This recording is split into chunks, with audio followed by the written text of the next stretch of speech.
ان کے منہ سے نکلنے والی پھنسی ہوئی آواز نے شائستہ بیگم اور تیمور کو الجھن میں مبتلا کیا۔ کیا مطلب؟ وہ نا سمجھی کے عالم میں اپنے شوہر کا چہرہ دیکھنے لگی۔ کچھ نہیں، تیمور کے ساتھ جا کر مل لا اس سے تم سب کی ضرورت ہے شاید۔ انہوں نے نرمی سے تیمور کے ہاتھ پیچھے کیے اور تھکے تھکے قدموں کے ساتھ لاؤنج سے نکل گئے۔ تیمور نے الجھ کر اپنی ماں کا چہرہ دیکھا۔ ادینہ کی وجہ سے کہہ رہے ہوں گے، ریدا کی بہت اچھی دوست جو ہے وہ۔ انہوں نے سر جھٹک کر وضاحت کی تو ان کی الجھن بھی سلجھ گئی۔ دونوں ماں بیٹا فوراً ہی مطمئن ہو گئے تھے۔ بڑی اماں نے جلدی جلدی میز پر رکھی چیزیں سمیٹنا شروع کر دیں۔ میں دیکھتا ہوں کیسے نہیں جاتی میرے ساتھ۔ ارسم نے غصے سے ریدا کا بازو پکڑا اور تقریباً گھسیٹتا ہوا اپنی گاڑی کی طرف بڑھنے لگا۔ پارکنگ میں کھڑے لوگوں نے حیرانگی سے یہ منظر دیکھا۔ یہ کیا کر رہے ہو تم؟ ریدا بوکھلا گئی۔ جب انسانوں کی طرح بات نہیں مانو گی تو ایسا ہی کروں گا۔ اس کی آنکھوں میں خفگی کا ایک جہان آباد ہوا۔ چھوڑو میرا ہاتھ، میں خود چل لوں گی۔ اس نے جھنجھلا کر زبردستی اپنا ہاتھ چھڑایا اور پاؤں پٹکتی ہوئی گاڑی میں جا کر بیٹھ گئی۔ پرابلم کیا ہے تمہارے ساتھ؟ تم نے کیا زندگی کو کوئی 3 گھنٹے کی فلم سمجھ لیا ہے جو اتنے نخرے دکھا رہی ہو؟ اور جو تم دیوداس بننے کی ناکام کوشش کر رہے ہو وہ کیا ہے؟ وہ بھی ایک دم پھٹ پڑی۔ یہ سب تمہارے فضول فیصلوں کا نتیجہ ہے۔ میں نے تمہیں کہا تھا کہ مت پڑھو اور 2 سبجیکٹس میں فیل ہو جاؤ۔ ریدا نے جل کر تانا دیا۔ ارسم کو ایک جھٹکا لگا۔ تم کتنے ٹیسٹوں میں فیل ہوتی رہی ہو؟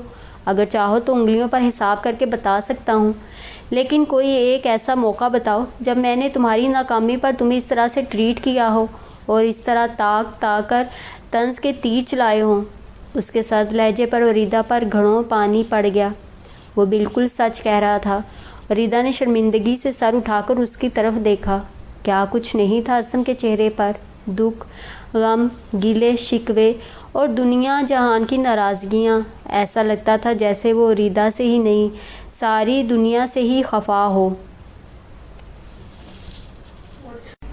میں دیکھتا ہوں کیسے نہیں جاتی ہو تم میرے ساتھ۔ ارسم نے غصے سے ریدا کا بازو پکڑا اور تقریباً گھسیٹتا ہوا اپنی گاڑی کی طرف بڑھنے لگا۔ پارکنگ میں کھڑے لوگوں نے حیرانگی سے یہ منظر دیکھا۔ یہ کیا کر رہے ہو تم؟ ریدا بوکھلا گئی۔ جب انسانوں کی طرح بات نہیں مانو گی تو ایسا ہی کروں گا۔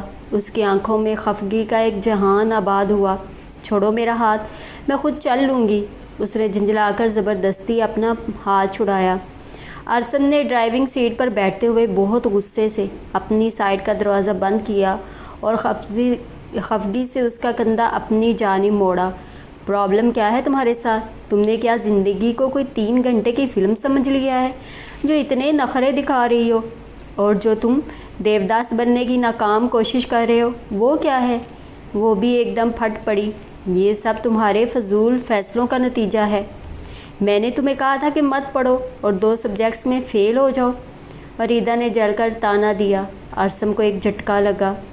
تم کتنے ٹیسٹوں میں فیل ہوتی رہی؟ اگر چاہو تو انگلیوں پر حساب کر کے بتا سکتا ہوں، لیکن کوئی ایک ایسا موقع بتاؤ جب میں نے تمہاری ناکامی پر تمہیں اس طرح سے ٹریٹ کیا ہو، اس طرح تاک کر طنز کے تیر چلائے ہوں۔ اس کے سرد لہجے پر ریدا پر گھڑوں پانی پڑ گیا۔ وہ بالکل سچ کہہ رہا تھا۔ میرا یہ مطلب نہیں تھا، وہ بوکھلاہٹ زدہ لہجے میں بولی۔ تمہاری باتوں کے مطلب اگر مجھے سمجھ نہیں آتے تو پھر دنیا کا کوئی شخص بھی تمہیں سمجھنے کا دعویٰ نہیں کر سکتا۔ میں ہر شخص سے اس کم ظرفی کی توقع کر سکتا تھا، لیکن تم سے نہیں۔ اس کے الفاظ زہر میں بجھی سوئیاں بن کر اس کے وجود میں گڑ گئے۔ میں تو سوچ بھی نہیں سکتی تھی اتنا برا رزلٹ آ سکتا ہے تمہارا، اور میرے گمان کی آخری سرحدوں پر بھی نہیں تھا کہ تم اس بات کا طعنہ دو گی مجھے۔ ارسم نے رنجیدگی سے کہا اور گاڑی سٹارٹ کر کے مین سڑک پر ڈال دی۔ وہ بہت ریش ڈرائیونگ کر رہا تھا۔ I am sorry Arsam. وہ سر جھکا کر خاموشی سے بیٹھ گئی۔ یاد رکھنا، میرے برے رزلٹ کی ذمہ دار تم ہو۔ تم نے مجھے اتنی ذہنی اذیت دی کہ میں ایک لفظ نہیں پڑھ سکا۔ ارسم کے الزام پر وہ تڑپ اٹھی۔ میں نہیں، تمہاری کچھ لگتی ارسلہ ذمہ دار ہے اس کی۔ اس نے بھی جھٹ سے بدلہ لیا۔ ہاں تو وہ بھی تو تمہارے انکار کی وجہ سے میری زندگی میں شامل ہوئی تھی۔ میں نے کہا تھا تمہیں ارسلہ سے انگیجمنٹ کر لو، اس نے چڑھ کر اس کا سرخ چہرہ دیکھا۔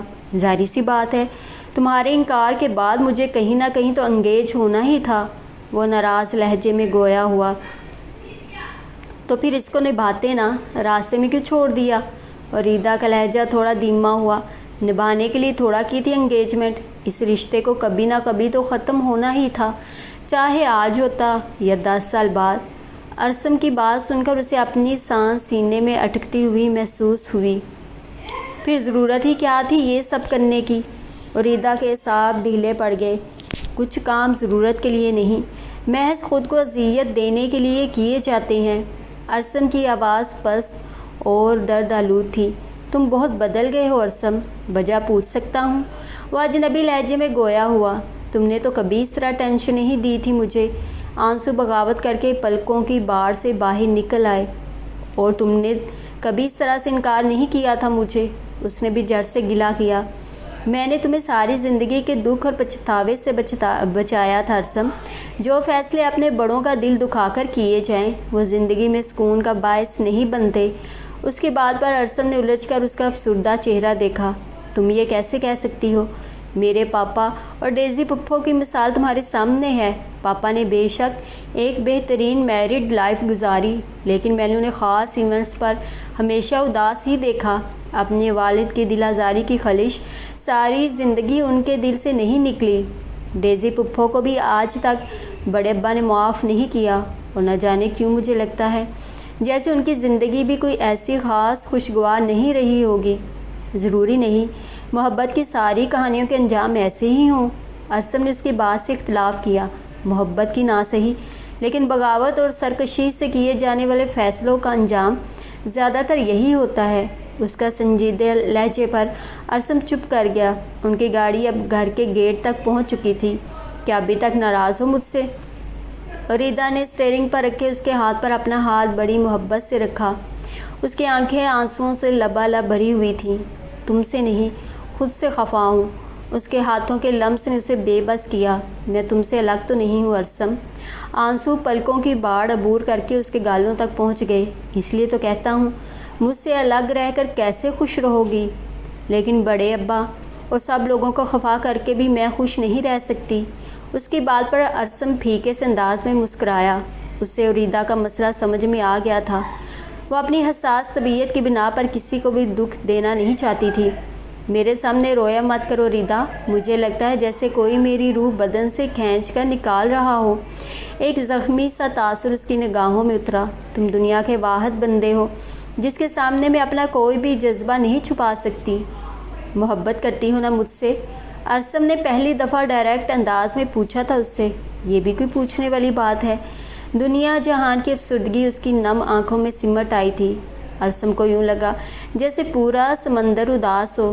کچھ سوال انسان کھل کر سانس لینے کے لیے کرتا ہے، اور مجھے لگتا ہے جیسے میں بہت عرصے سے حبس زدہ موسم میں جی رہا ہوں۔ ہر سانس قیامت لگتی ہے، اور ہر لمحہ ایسے لگتا ہے جیسے پل صراط پر چل رہا ہوں۔ اس کی بات سن کر اریدا کا دل تھما ہوا دل پھر سے دھڑکنے لگا۔ تو میں کون سا خوش ہوں؟ ایسا لگتا ہے جیسے کسی نے پر کاٹ کر تپتی دھوپ میں پھینک دیا ہو۔ اریدا نے اتنی دھیمی آواز میں کہا کہ وہ بمشکل سن پایا۔ پتہ نہیں کاتب تقدیر نے کیا لکھ رکھا ہے ہماری قسمتوں کے خانے میں۔ دونوں بوجھل قدموں کے ساتھ گاڑی سے اترے۔ وہ بڑے ابا کے پورشن کے پاس پہنچے۔ اندر کا دروازہ کھلا اور دھواں سا چہرے کے ساتھ بینش باہر نکلی۔ ایسا لگ رہا تھا وہ اپنے حواسوں میں نہ ہو۔ ارسم کو اریدا کے ساتھ دیکھ کر وہ ایک پل کو ٹھٹکی، جبکہ اریدا نے ہراساں نظروں سے ارسم کی طرف دیکھا۔ السلام علیکم آنٹی۔ اریدا نے گھبرا کر بینش کو سلام کیا۔ وعلیکم السلام، کیسی ہو؟ بینش کے نرم انداز پر وہ ہلکا سا بھوک لائی۔ فائن، آپ کیسی ہیں؟ اس نے بمشکل مسکراتے ہوئے پوچھا۔ ٹھیک ہوں، میرے ساتھ چلو، تم سے کچھ ضروری بات کرنی ہے مجھے۔ بینش کے سنجیدہ لہجے پر اریدا گڑبڑا سی گئی۔ مجھ سے؟ دنیا جہان کا استجاب اس کے لہجے میں سمٹ آیا۔ لیکن اس نے آپ کی کوئی بات نہیں سننی۔ ارسم 2 قدم آگے بڑھ کر اپنی ماں کی آنکھوں میں آنکھیں ڈال کر بیزاری سے بولا تو بینش کو شاک لگا۔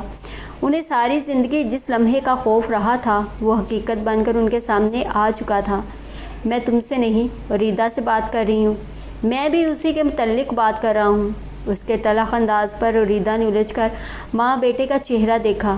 کیا ہو گیا ہے ارسم تمہیں؟ اور ریدا ماں بیٹے کی بحث سے گھبرا گئی. اپنی ماں پر اعتبار نہیں رہا اسے. ان کے بھیگے ہوئے لہجے پر ریدا بے چین ہوئی. چلیں آنٹی، میں آپ کی طرف آتی ہوں اور بیٹھ کر بات کرتے ہیں. اس نے فوراً ہی فیصلہ کیا. اٹس ناٹ فیئر، وہ ناراض لہجے میں بولا. میں تم سے بعد میں بات کرتی ہوں. وہ آنٹی بینش کا سرد ہاتھ پکڑ کر ان کے پورشن کی طرف بڑھ گئی، جبکہ ارسم ناراضی سے اپنی گاڑی کی طرف بڑھ گیا. اسے نہ جانے کیوں ریدا پر بے تحاشا غصہ آ رہا تھا. ڈاکٹر جلال پچھلے 2 گھنٹے سے کڑے احتساب کے مرحلے سے گزر رہے تھے. بختاور سے اچانک ہونے والے سامنے نے ان کی ساری زندگی کو ہلا کر رکھ دیا تھا. اس کی موت کی خبر نے بھی ان کی ناراضگی کو ختم نہیں کیا تھا، لیکن آج اسے زندہ سلامت انتہائی بری حالت میں دیکھ کر ان کا سارا غم و غصہ دھواں بن کر فضاؤں میں تحلیل ہو چکا تھا. کچھ بھی تھا، وہ ان کی اولاد تھی، ان کا اپنا خون. وہ چاہ کر بھی اسے اپنے ذہن سے نہیں جھٹک پا رہے تھے. وہ زندہ تھی تو اس نے ان سے دوبارہ رابطہ کرنے کی کوشش کیوں نہیں کی؟ اس سوال کو سوچ سوچ کر ان کے دماغ کی رگیں معاف ہو چکی تھی. وہ بھی تو تمہاری ہی بیٹی ہے، ضدی اور انا والی. تم نے اسے دل سے نکالا اور وہ تمہارے گھر سے نکل گئی ہمیشہ کے لیے. ان کے اندر سے کوئی آواز آئی تھی. آپ نے ساری زندگی ڈکٹیٹر بن کر فیصلے کیے ہیں. کبھی تو ایک باپ کی حیثیت سے اپنی اولاد کے جذبات کو سمجھنے کی کوشش کر لیتے. تیمور کا بہت سال پہلے غصے میں کہا گیا جملہ ان کی یادداشت کی سکرین پر ابھرا اور ان کا سارا سکون درہم برہم کر گیا.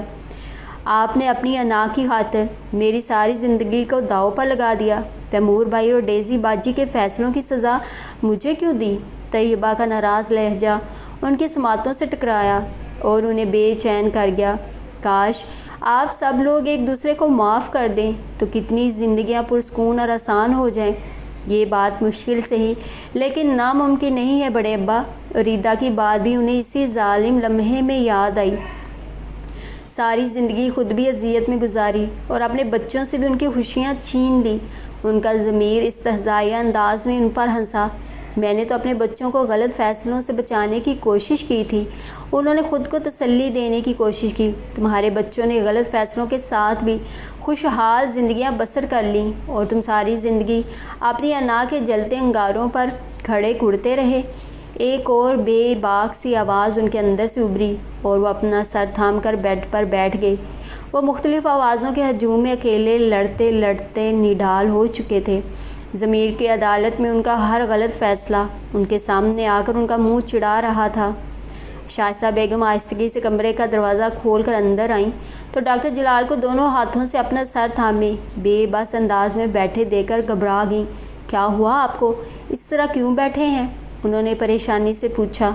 سائڈ میز پر رکھی ڈاکٹر جلال کی چائے جوں کی توں رکھی ہوئی تھی اور اس پر جمی بلائی کی تہ بھی سیاہ ہو چکی تھی. کیا کہا تم نے؟ وہ غائب دماغی کے عالم میں اپنی بیوی کو دیکھنے لگے. پہلی دفعہ انہیں احساس ہوا کہ انہوں نے اپنے ساتھ ساتھ ان کی ممتا پر کتنا بڑا ظلم کیا تھا. ہوا کیا ہے آپ کو؟ ایسے کیوں دیکھ رہے ہیں؟ وہ گھبرا گئیں. کچھ نہیں. انہوں نے اپنی عینک اتار کر سائڈ میز پر رکھتے ہوئے بات بدلی. تم گئی نہیں ادینہ کی ماں کو دیکھنے؟ بس جا رہی تھی. آپ نہیں چلیں گے؟ وہ فکر مندی سے انہیں دیکھتے ہوئے بولی. نہیں، میرے اندر ہمت نہیں ہے. ڈاکٹر جلال کے تھکے تھکے لہجے پر وہ چونک گئی. کیا ہوا؟ تھک گئے ہیں کیا؟ ہاں، بہت زیادہ. انہوں نے ڈھال انداز میں بیڈ سے ٹیک لگائی اور آنکھیں بند کر لیں. ان کے چہرے پر پھیلی اذیت صاف پڑی جا رہی تھی. وہ میری زندگی کے بدترین دن تھے. ہاشم نے لمبی سانس لے کر اپنی بیٹی کے سامنے ماضی کا پردہ چاک کرنے کا فیصلہ کر ہی لیا. وہ کمبل اٹھا کر کاؤچ پر آ کر لیٹ گئے جبکہ شانزے کافی کا بڑا سا مگ لے کر فلور کشن پر بیٹھ چکی تھی. ماہر کے سمجھانے پر شانزے نے ہاشم کو اپنی صفائی کا موقع دے ہی دیا تھا. میرا سارا وجود گناہوں میں لتھڑا ہوا اور ہر قدم گمراہی کی دلدل میں دھنسا ہوا تھا. ایسا لگتا تھا جیسے اللہ نے میری رسی دراز کر رکھی ہو. ہاشم کی بات پر شانزے کی آنکھوں میں حیرت امڑی. میں ان دنوں کو سوچتا ہوں تو اپنے آپ سے گھن آنے لگتی ہے مجھے۔ اپنے باپ کی تلخ زندگی کے بارے میں سنتے ہوئے اسے کافی کی کڑواہٹ کا احساس نہیں ہو رہا تھا۔ آپ نے یہ کیوں کہا تھا کہ کسی کے لہجے میں چھلکتے غرور کی سزا دینے کے لیے مجھے چن لیا گیا تھا؟ شانزے کا ذہن ابھی تک اسی بات میں الجھا ہوا تھا۔ بعض دفعہ انسان دانستہ یا غیر دانستہ طور پر بڑی بڑی باتیں کر جاتا ہے اور یہ بھول جاتا ہے کہ کئی دفعہ آپ کے کہے گئے لفظوں کا تاوان آپ کی اولاد کو بھی بھرنا پڑ سکتا ہے۔ اللہ کے ہاں کسی کی دل آزاری کی پکڑ بہت شدید بھی ہو سکتی ہے۔ ہاشم کے چہرے کی رنگت متغیر ہوئی۔ آپ کس کے بارے میں کہہ رہے ہیں؟ تھا ایک شخص جس کو لگتا تھا وہ علم و فضل کا خزانہ اپنے دامن میں سمیٹے ہوئے ہے، جس کا یہ خیال تھا کچھ لوگوں پر اللہ کا خصوصی کرم ہوتا ہے۔ وہ یہ بھول گیا تھا کہ اللہ جن لوگوں کو بے تحاشا نوازتا ہے ان پر کتنی باری ذمہ داری بھی عائد ہو جاتی ہے۔ ان کی ذرا سی لغزش پر ان سے یہ سب چھن بھی سکتا ہے۔ بتائیں نا کون تھا وہ شخص؟ میرا باپ۔ ہاشم کے منہ سے نکلنے والی ان الفاظ نے اسے ہکا بکا کر دیا۔ کون؟ آپ کے فادر؟ شانزے کو اپنی سماعتوں پر شک ہوا۔ کیا مطلب؟ وہ الجھن کا شکار ہوئی۔ میرے دادا کا شمار تو اپنے شہر بلکہ ملک کے بہترین علماء اکرام میں ہوتا تھا۔ ہاں تو میں نے کب انکار کیا؟ لیکن علامہ اقبال کہتے ہیں نا، نعمت کے مطابق انسان کو ظرف نصیب نہ ہو تو نعمت لعنت بن جاتی ہے۔ ان کی بات پر شانزے کو قطعاً سمجھ نہیں آئی۔ تمہارے دادا نے مصر کی ایک مشہور و معروف یونیورسٹی سے فقہ اور حدیث میں ڈاکٹریٹ کی ڈگری لی تھی، اور انہیں اس بات کا خاصا ذام تھا کہ وہ نہ صرف عالم فاضل بلکہ ان کا شجرہ نسب سادات فیملی کے ایک مشہور و معروف بزرگ سے جا ملتا ہے۔ تو شانزے نے نہ سمجھی کے عالم میں انہیں دیکھا۔ پھر ان سے بھی ایک ایسی غلطی ہوئی جس نے انہیں آسمان سے زمین پر لا پٹکا۔ ان کی پیشانی پر گہری سلوٹیں نمودار ہوئیں۔ کیسی غلطی؟ اپنے ہم منصب اور اپنے ہم مرتبہ دوست کی دل آزاری کی۔ ہاشم نے ایک بہت پرانی گرہ کھولی۔ وہ کیسے؟ بہت سال پرانی بات ہے۔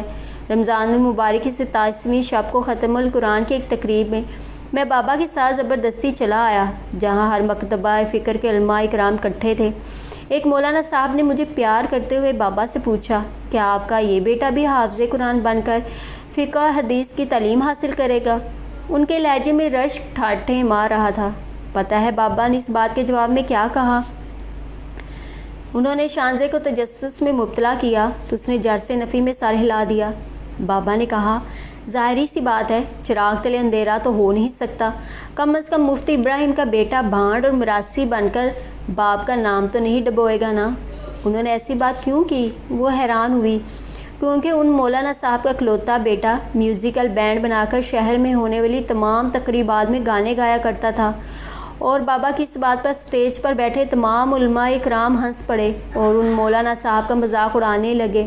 ان کا چہرہ سرخ ہو گیا اور وہ تقریب کے آغاز میں ہی اسٹیج سے اتر کر اپنے گھر چلے گئے، اور ان کے جانے کے بعد بھی سبھی لوگ ان پر ہنستے رہے۔ ان کی بات نے شانزے کو گڑبڑا دیا۔ وقت نے ثابت کر دیا کہ ان کا بیٹا تو صرف سنگر بنا تھا، جبکہ مفتی ابراہیم کے بیٹے نے تو انہیں جیتے جی سر اٹھانے کے قابل نہیں چھوڑا۔ ہاشم آج اپنی اکلوتی بیٹی کی عدالت میں ہر چیز کھول کر بیان کر رہے تھے۔ پھر کیا ہوا؟ شانزے کو پریشانی لاحق ہوئی۔ میں جو قرآن پاک کے کچھ سپارے حفظ کر چکا تھا، میرا دل ایک دم ہی اچاٹ ہو گیا، حفظ شدہ کلام بھولنے لگا، اور ایک وقت ایسا آ گیا کہ میں نے مزید قرآن پاک حفظ کرنے سے انکار کر دیا۔ وہ ایک قیامت کی رات تھی۔ بابا نے مجھے خوب مارا اور میں اگلے دن گھر چھوڑ کر لاہور بھاگ گیا۔ ہاشم کی بات پر اس کا منہ کھل گیا۔ اوہ مائی گاڈ! پھر کیا ہوا؟ میں اپنے والد کی سب سے چھوٹی اور لاڈلی اولاد تھا۔ 15 دن لاہور میں گھومتا رہا۔ بھوک لگتی تو کسی مزار پر لگے لنگر سے کھانا کھا لیتا، اور میری ماں میرے غم میں بیمار پڑی تو بابا اور بھائی مجھے ڈھونڈ کر گھر لے آئے، لیکن میرا نماز میں دل نہیں لگتا تھا۔ پھر آئے دن میری شکایتوں اور لڑائی جھگڑوں سے تنگ آ کر بابا نے ایک دوست کے مشورے سے مجھے امریکہ بھجوا دیا، جہاں میں نے اپنی اگلی اسٹڈیز کا آغاز کر دیا۔ اوہ! شانزے تھوڑا سا ان کے اور قریب آ کر بیٹھ گئی۔ امریکہ میں کچھ ایسے لڑکوں سے میری دوستی ہو گئی جو دنیا کے کسی دین یا مذہب کو نہیں مانتے تھے۔ میں ان کی خوشنما خیالی باتوں کے جال میں پھنس گیا۔ کچے ذہن میں وہ غلط عقائد پختہ ہوتے گئے، اور کچھ سال بعد جب میں گریجویشن کر کے واپس آیا تو بالکل بدل چکا تھا، اوہ پھر کیا ہوا؟ شانزے کو ایک دم اس قصے میں دلچسپی محسوس ہوئی۔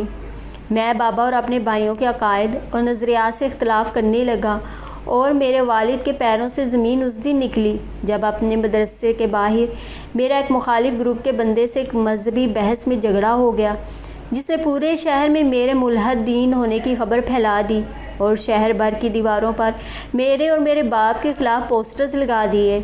اوہ نو! شانزے پریشان ہوئی۔ والد صاحب اور میرے بڑے بھائیوں نے مجھے راہ راست پر لانے کی خوب کوشش کی، لیکن میں اپنے ملحدانہ نظریات سے 1 انچ بھی پیچھے ہٹنے کو تیار نہیں تھا۔ لوگوں کے تمسخرانہ جملوں اور میری وجہ سے ہونے والی رسوائی نے والد صاحب کو بیمار کر دیا۔ وہ کئی گھنٹے تلاوت کرتے اور اللہ سے اپنے نادانستگی میں کیے گئے گناہوں پر توبہ کرتے۔ بابا سراپا بدل گئے تھے۔ ایک اتنا بڑا عالم دین اسکالر بندہ اپنے بیٹے کے عقائد کی درستگی کے لیے اپنے مختلف دوستوں کے ساتھ رجوع کرنے لگا۔ وہاں سے کام نہیں بنا تو عاملوں اور پیروں کے آستانوں پر حاضریاں دینے لگے، اور تب بھی کچھ نہ بنا تو مجھے میرا حصہ دے کر فارغ کر دیا۔ اس کے بعد بابا نے لوگوں سے ملنا چھوڑ دیا۔ ان کا سارا تنتنا ان کی ایک اولاد نے ختم کر دیا۔ کتنا بد نصیب تھا میں! ہاشم کی آواز بھرا گئی۔ میری ذہنی پراگندگی بڑھتی جا رہی تھی۔ دنیا کی کوئی ایسی جگہ نہیں تھی جہاں مجھے سکون ملتا۔ تنگ آ کر میں نے یونیورسٹی میں ایڈمیشن لے لیا اور لوگوں کی خدمت کر کے اپنا اضطراب ختم کرنے کی کوشش کرتا۔ میری اپنی ہی فلسفی تھی، کوئی دلیل اور منطق میرے دل پر اثر نہیں کرتی تھی۔ ایسا لگتا تھا جیسے اللہ نے میرے دل پر مہر لگا دی ہو۔ وہ بات کرتے کرتے خلا میں گھورنے لگے اور پورے کمرے میں بوجھل سی خاموشی کا راج ہو گیا۔ وریدہ ساکن پلکوں کے ساتھ انہیں دیکھ رہی تھی۔ بینش کی آنکھیں متورم، چہرہ بوجھا ہوا اور بال آپس میں الجھے ہوئے تھے۔ ملگجے اور سلوٹوں سے بھرے ہوئے لباس میں وہ اس وقت ایک بھٹکی ہوئی روح کی مانند لگ رہی تھیں۔ وریدہ کو یقین آ گیا تھا، وقت کے حال بہت بے رحم ہوتے ہیں۔ ہر شخص کو اپنے کیے کی ایک سزا دنیا میں بھی بھگتنی پڑتی ہے۔ تم سمجھاؤ اسے، اپنی زندگی خراب نہ کرے، تمہاری بات تو مانتا ہے وہ۔ رت جگہوں کی ماری ہوئی بینش تھکن گزیدہ لہجے میں بولی تو وریدہ کو کرنٹ سا لگا۔ وہ تو سوچ بھی نہیں سکتی تھی کہ بینش کبھی اس سے اس قسم کی بات بھی کر سکتی ہیں۔ خفا ہو گیا ہے وہ مجھ سے، نفرت کرنے لگا ہے وہ اپنی ماں سے۔ اسے لگتا ہے میں اس دنیا کی سب سے بری عورت ہوں۔ وہ گویا دیوانگی کے عالم میں خود کلامی کرتے ہوئے رونے لگیں۔ اس سے کہو اپنی ماں کی زندگی کا واحد اثاثہ ہے وہ۔ اگر یوں ہی خفا رہا تو میرا سانس بند ہو جائے گا۔ آپ پریشان نہ ہو آنٹی، میں نے کافی سمجھایا ہے اس سے۔ اور ریدا نے محتاط انداز میں انہیں تسلی دینے کی کوشش کی۔ لوگ کیا کہیں گے؟ بینش حماد اپنے ایک بیٹے کی پرورش بھی ڈھنگ سے نہ کر سکی۔ اس کے لیے میں نے اپنی ساری زندگی داؤ پر لگا دی۔ وہ مجھے کہتا ہے کہ میں سائیکو پیشنٹ ہوں اور مجھے ٹریٹمنٹ کی ضرورت ہے۔ ٹھیک ہو جائے گا وہ آنٹی، آپ کیوں پریشان ہو رہی ہیں؟ اسے بتاؤ میری زندگی کی واحد جمع پونجی ہے وہ، میں کیسے اسے برباد ہوتے ہوئے دیکھ سکتی ہوں؟ وہ اونچی آواز میں رونے لگیں۔ کچھ نہیں ہوگا اسے، مان جائے گا وہ۔ میری زندگی میں اس کے اور آغا جی کے سوا ہے ہی کون؟ کیوں اذیت دے رہا ہے وہ مجھے؟ ان کی ذہنی روح ایک دفعہ پھر بھٹک گئی۔ اللہ نے سزا دی ہے مجھے۔ میں نے طیبہ کا دل ان کے اکلوتے بیٹے کی نفرت سے بھر دیا تھا، اور آج تقدیر نے میرے بیٹے کو مجھ سے بدگمان کر دیا۔ وہ اس وقت خود احتسابی کے کڑے مراحل سے گزر رہی تھیں۔ اللہ بہتر کرے گا، آپ ریلیکس رہیں پلیز۔ اور ریدا کو سمجھ نہیں آ رہی تھی کہ انہیں کس طرح تسلی دے۔ ارسم آپ سے زیادہ دیر خفا رہ ہی نہیں سکتا، آپ میری بات کا یقین کریں۔ اور ریدا نے نرمی سے ان کے بکھرے ہوئے بال سمیٹے۔ تم مجھے معاف کر دو گی تو اس کا بھی دل صاف ہو جائے گا۔ انہوں نے ایک دم ہی اس کے آگے اپنے دونوں ہاتھ جوڑ دیے، اور ریدا کو کرنٹ سا لگا۔ یہ آپ کیا کر رہی ہیں آنٹی؟ آپ میری ماؤں جیسی ہیں، بھلا مائیں بھی اپنی بیٹیوں سے معافی مانگتی ہیں۔ اور ریدا نے بے اختیار ان کے ہاتھ کا بوسہ لیا۔ بینش اس کا بازو پکڑے بے یقینی سے دیکھنے لگی۔ تم بہت اچھی لڑکی ہو، میں نے تمہارے ساتھ اچھا نہیں کیا۔ آپ بھی بہت اچھی ہیں، مجھے معلوم ہے، تم محض میرا دل خوش کرنے کو ایسا کہہ رہی ہو۔ وہ پھیکے سے انداز میں مسکرائیں۔ ایسا نہیں ہے، آپ مجھ پر ٹرسٹ کریں۔ تم پر اعتبار تھا تو اپنے دل کا بوجھ ہلکا کیا ہے تمہارے ساتھ۔ انہوں نے تھوڑا سا خود کو سنبھالا۔ میرا آپ سے وعدہ ہے، ارسم خود آ کر آپ سے معافی مانگے گا اور وہی کرے گا جو آپ چاہیں گی۔ میں تمہارا یہ احسان ساری زندگی نہیں بھولوں گی۔ بینش کی بات پر اوریدا ان کی طرف دیکھتی رہ گئی۔ او میرے خدایا، آپ سب کچھ جانتے تھے؟ ادینہ سخت تعجب اور بے یقینی سے عبداللہ کا چہرہ دیکھ رہی تھی جو اس کی حیرانگی پر مسکرا رہا تھا۔ آپا صالحہ کی طبیعت کافی بہتر تھی اور اسی وجہ سے وہ دونوں باہر نکل آئے۔ راستے میں ادینہ نے اسے آپا کے ماضی کی داستان مختصراً سنائی۔ وہ خاموشی سے کوئی بھی لقمہ دیے بغیر اس کی بات سنتا رہا۔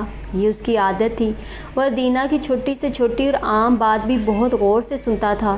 آپ کو یہ سب جان کر حیرت نہیں ہوئی؟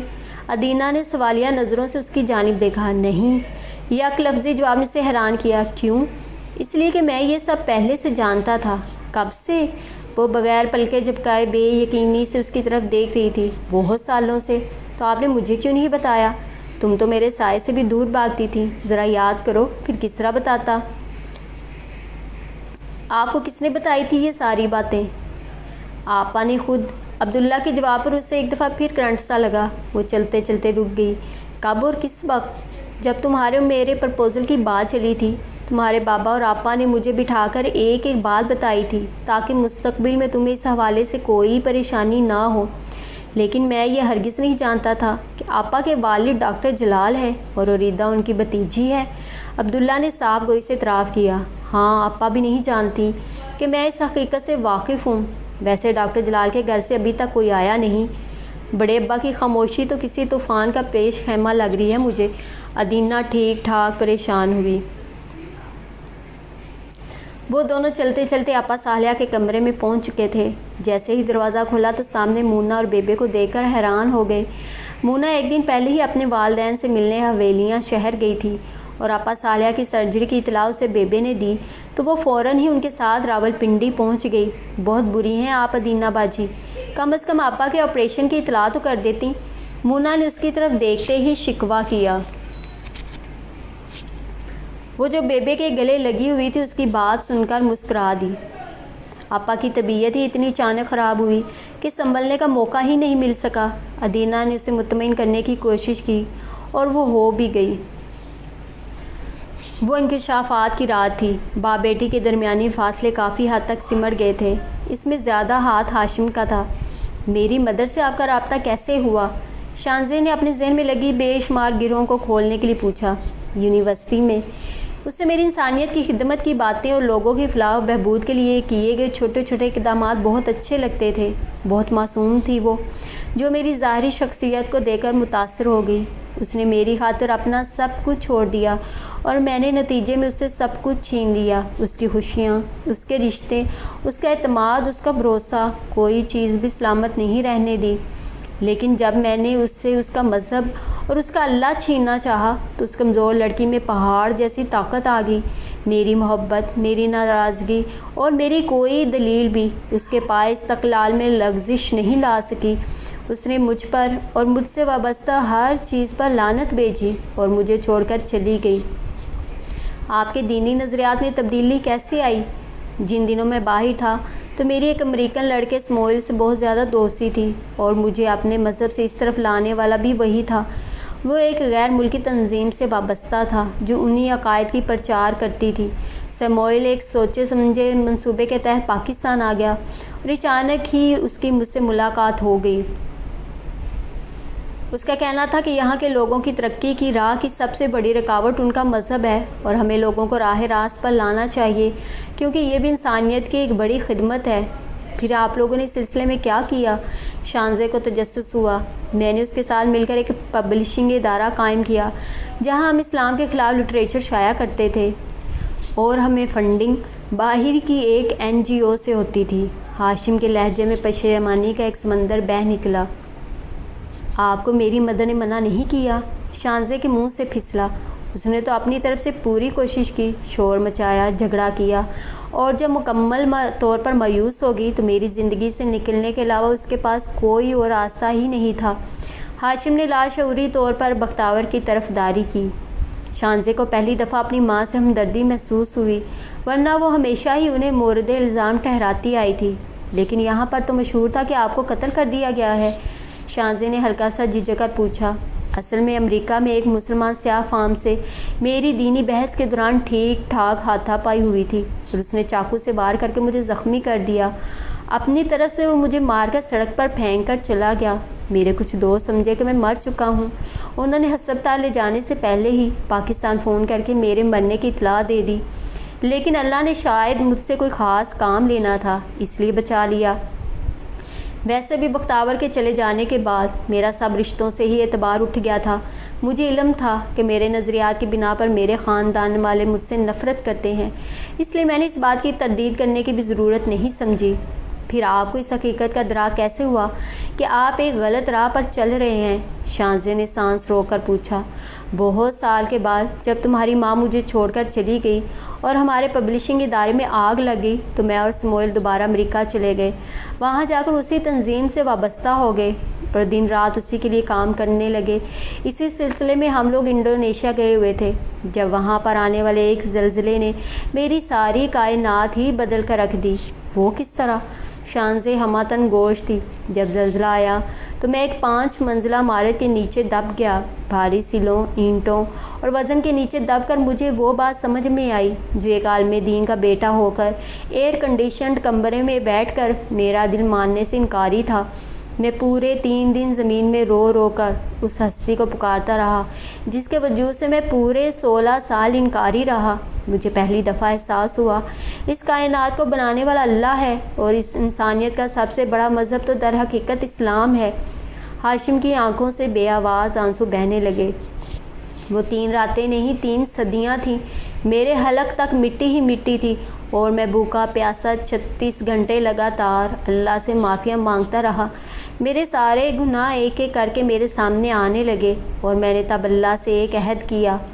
کیسا عہد؟ شانزے نے سوالیہ نگاہوں سے ان کی طرف دیکھا۔ یہی کہ اگر میں زندہ بچ گیا تو میں اپنی ساری زندگی اسلام کی تبلیغ کے لیے وقف کر دوں گا۔ اور اس کے بعد وہ معجزہ ہوا جس کو آج بھی سوچوں تو میری عقل ماننے سے انکاری ہے۔ امدادی ٹیمیں جن لوگوں کو زندہ سلامت باہر نکالنے میں کامیاب ہوئیں ان میں سے ایک میں بھی تھا۔ پھر کیا ہوا؟ وہ پریشان ہوئی۔ میرے جسم پر کئی فریکچر ہو چکے تھے۔ میں اگلے 6 ماہ ہسپتال میں رہا، لیکن اس وقت میرے دل کی دنیا بدل چکی تھی۔ میں نے 16 سال جو گمراہی میں بسر کیے تھے، اگلے 16 سال ان کا مداوع کرنے میں گزار دیے۔ اپنے مذہب اسلام کے بارے میں جتنا علم حاصل کرتا جاتا اتنا ہی شرمندگی کے گڑھے میں گر جاتا۔ میں نے اسی یونیورسٹی سے PhD کی جہاں سے میرے والد صاحب نے کی تھی۔ میں نے 16 سال سر اٹھا کر نہیں دیکھا اور اپنی ذات کو دین کے فروغ کے لیے وقف کر دیا۔ شاید میرے والد صاحب اور بختاور کی دعا قبول ہو گئی تھی جو وہ میری ہدایت کے لیے کرتے تھے۔ اس عرصے میں آپ کو کبھی میرا خیال نہیں آیا؟ شانزے نے ان کی دکھتی رگ پر ہاتھ رکھا۔ سچ پوچھو تو بہت دفعہ آیا، اور پھر خیال آتا کہ تم مجھ سے بہتر ہاتھوں میں ہو اور شاید تم میرے ساتھ ہوتی تو میں امریکہ واپس نہ جاتا اور یہیں پاکستان میں اپنے لیے مزید جہنم کی آگ خریدتا رہتا۔ انہوں نے صاف گوئی سے جواب دیا تو شانزے لاجواب ہو گئی۔ ساری گتھیاں سلجھ گئی تھیں۔ اپنے بیٹے تیمور اور ریدا کے ساتھ اسپتال کے اس کمرے میں جانے سے پہلے بڑی اماں کو گمان تک نہیں تھا کہ وہ جس سے ملنے کے لیے جا رہی ہیں وہ در حقیقت ان کی سگی بیٹی بختاور عرف ڈیزی ہے۔ کیا سوچتی ہوگی ادینہ؟ کسی نے مڑ کر خبر تک نہ لی۔ بتا دیجیے گا کہ آپ گھر میں اپنے مجازی خدا کی خدمتیں کر رہی تھیں۔ ماہر نے ان کے ساتھ چلتے ہوئے انہیں چھیڑا۔ وہ تینوں چلتے چلتے آپا صالحہ کے کمرے کے باہر پہنچ چکے تھے۔ جیسے ہی ماہر نے دروازہ کھولا، ادینہ جو کہ آپا صالحہ کی رپورٹ سے غور سے دیکھ رہی تھی، دروازہ کھلنے کی آواز پر اس نے سر اٹھا کر چونک کر دیکھا۔ اسے لگا جیسے اس نے بجلی کے ننگے تاروں کو چھو لیا ہو۔ اس نے خوف زدہ نگاہوں سے بڑی اماں کی طرف دیکھا جو بیڈ پر لیٹی ہوئی آپا صالحہ کی طرف بڑھ رہی تھی۔ ہاں بھی ادینہ، کیسی طبیعت ہے تمہاری والدہ کی؟ بڑی اماں کی نظر جیسے ہی بیڈ پر پڑے وجود پر پڑی، انہیں شوق لگا۔ ساری کائنات چپ ہو گئی، سانس دھڑکن وقت ہر چیز تھم کر رہ گئی۔ انہوں نے اپنی دھندلی آنکھوں کو مسلا۔ انہیں ہرگز مغالطہ نہیں ہوا تھا، وہ ان کے سامنے تھی۔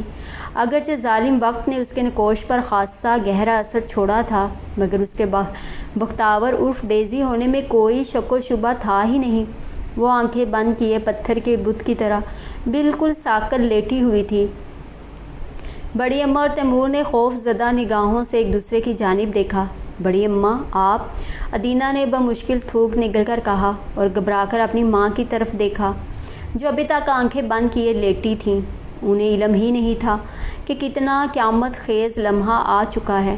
آنٹی تو شاید سو رہی ہیں، اور ریدا ان سب کی ذہنی حالت سے بے خبر اپنی دھن میں گویا ہوئی۔ امی آنکھیں کھولیں، دیکھیں ذرا کون آیا ہے آپ کو ملنے۔ ادینہ نے لرزتی ہوئی آواز میں اپا صالحہ کو مخاطب کیا۔ کون ہے؟ انہوں نے آنکھیں کھولے بغیر تھکن زدہ لہجے میں کہا۔ بختاور کی آواز سن کر بڑی اماں کو لگا جیسے کائنات کی گردش تھم گئی ہو۔ انہوں نے خود کو گرنے سے بچانے کے لیے دیوار کا سہارا لیا، جبکہ ماہر اور ریدا حیرانگی سے بڑی اماں اور تیمور کو دیکھ رہے تھے۔ ڈیزی! بڑی اماں کی کانپتی آواز پر آپا صالحہ کو کرنٹ سا لگا۔ انہوں نے بھوک لا کر آنکھیں کھول لیں۔ سامنے اپنی والدہ اور بھائی کو دیکھ کر انہیں لگا جیسے ان کا دل کبھی نہیں دھڑکے گا۔ پہلی دفعہ ان کا دل چاہا کہ زمین شک ہو اور ان کا وجود اس میں دنس کر رہ جائے۔ امی! آپا صالحہ کے ہونٹ کانپے۔ بختاور یہ تم ہو نا؟ تیمور کی آواز سن کر انہیں اپنا دل کھائی میں گرتا ہوا محسوس ہوا۔ کتنے سالوں کے بعد آپا صالحہ نے اپنے ماں جائے کی آواز سنی تھی۔ ڈیزی تم زندہ ہو؟ بڑی اماں کے حلق سے بمشکل آواز نکلی۔ آپا صالحہ ایک جھٹکے سے اٹھیں، ان کی آنکھوں میں سراسیمگی پھیل گئی۔ امی! آپا صالحہ کو اپنی آواز کھائی سے آتی ہوئی محسوس ہوئی۔ بڑی اماں آگے بڑھیں اور دیوانہ وار ان کا منہ چومنے لگیں، اور ریدا اور ماہر کی تو گویا سوچنے سمجھنے کی صلاحیت ہی سلب ہو کر رہ گئی تھی۔ بڑی اماں مرتعش ہاتھوں سے آپا صالحہ کے چہرے اور گردن کو چھو رہی تھی، ایسے لگ رہا تھا جیسے انہیں یقین نہ آ رہا ہو۔ تم میری ڈیزی ہو نا؟ وہ بار بار ایک ہی فکرے کی گردان کیے جا رہی تھیں۔ امی میں آپ کی ڈیزی، میری بدقسمت بیٹی، میری بختو، میری جند جان، کہاں چھپ کر بیٹھ گئی تھی؟ ذرا خیال نہیں آیا تمہیں میرا؟ بڑی اماں کا وجود کسی زلزلے کی زد میں آیا ہوا تھا۔ وہ دیوانہ وار اپنی بیٹی کا چہرہ چوم رہی تھی۔ تم زندہ تھی اور بتایا تک نہیں؟ کیوں نہیں آئی میرے پاس؟ وہ بے ربط انداز میں بول رہی تھی۔ کس منہ سے آتی آپ کے پاس؟ تم ایک دفعہ آتی تو صحیح۔ کیا اتنا پتھر دل سمجھ لیا تھا اپنے بوڑھے ماں باپ کو؟ میں نے جان بوجھ کر ایسا نہیں کیا تھا امی۔ اللہ نے آپ کا دل دکھانے کی بہت بڑی سزا دی، مجھے معاف کر دیں۔ وہ داڑھیں مار مار کر رونے لگیں۔ شائستہ بیگم کا دل پگھل کر رہ گیا۔ ڈیزی تم نے تو جیتے جی مار دیا مجھے۔ تم تو میری سب سے زیادہ سمجھدار بیٹی تھی، میری آنکھوں کا نور اور دل کی دھڑکن تھی، میرا غرور تھی تم۔ وہ بھی بلند آواز میں رونے لگیں۔ تیمور نے آگے بڑھ کر ماں کو دلاسا دیا۔ ماہر اور ریدا اب ساری کہانی سمجھ چکے تھے۔ میں آپ کو اپنی شکل کیسے دکھاتی؟ ساری دنیا میں تو رسوا کر دیا تھا آپ کو، کس منہ سے آتی؟ میرے اندر اتنی ہمت نہیں تھی، بہت بدقسمت ہوں میں، اپنے ہاتھوں سے خود کو برباد کر دیا۔ وہ اور بھی شدت سے رونے لگیں۔ بڑی اماں پلیز ٹیک اٹ ایزی۔ ماہی نے آگے بڑھ کر ان کے کندھے پر ہاتھ رکھا اور انہیں سامنے کرسی پر بٹھایا۔ کیا حالت کر رکھی ہے تم نے اپنی؟ تیمور کا دل خراب ہوا۔ بہت شرمندہ ہوں میں آپ لوگوں سے۔ آپا صالحہ نے بے اختیار اپنے بھائی کے سامنے ہاتھ جوڑ دیے۔ وہ ان کے ہاتھ تھام کر خود بھی بے اختیار رونے لگے۔ پورے کمرے کا ماحول ہی ایک دم جذباتی ہو گیا تھا۔ ادینہ جس لمحے سے خوف زدہ تھی وہ آ کر آسانی سے گزر گیا۔ وہ دن آپا صالحہ کی زندگی میں بے شمار خوشیاں لے کر آیا تھا۔ ماہی نے فون کر کے طیبہ پھپھو اور سرمد کو بھی بلا لیا تھا۔ کمرے میں ایک دم ہی ہلچل مچ گئی۔ بڑی اماں کو یقین ہی نہیں آ رہا تھا۔ وہ جس بیٹی کو مردہ سمجھ کر ہر سال قرآن خوانی کرواتی ہیں، وہ ان کے سامنے بالکل زندہ سلامت ہے۔ وہ پورے 5 گھنٹے وہاں گزار کر گھر واپس آئی تھیں۔ انہیں معلوم تھا ایک مرحلہ ابھی باقی ہے۔